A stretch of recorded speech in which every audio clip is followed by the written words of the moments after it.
Thank you. Good afternoon, Minister. Nice to see you again. Thank you. And yeah, as you know, this is Promit Mukherjee from Reuters. Minister, I have a question on G7. I mean, recently there was a G7 finance ministers meeting, and the talks about leveraging the frozen Russian assets have resurfaced. So what is Canada's stance on that?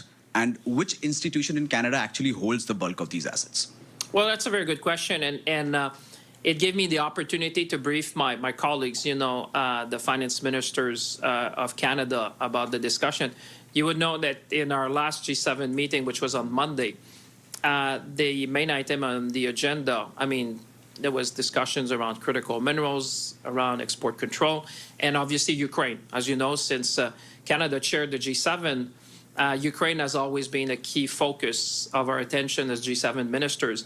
There have been updates about what our European colleagues are doing, because as you know, the funds are held at Euroclear in Brussels. So there's been discussion about the different scenarios that our friends in Europe are looking at. I know they'll have a meeting on December 19 with the leaders to decide the way forward. There's different options, as you would know well, on the table for our European colleagues to decide.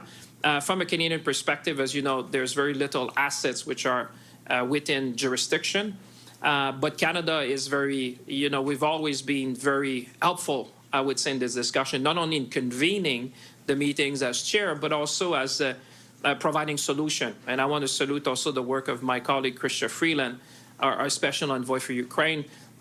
We always have the finance minister of Ukraine as well as a partner.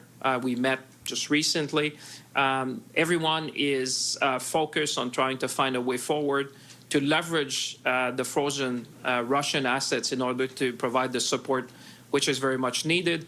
The IMF presented also their options. So I would say it's an ongoing discussion.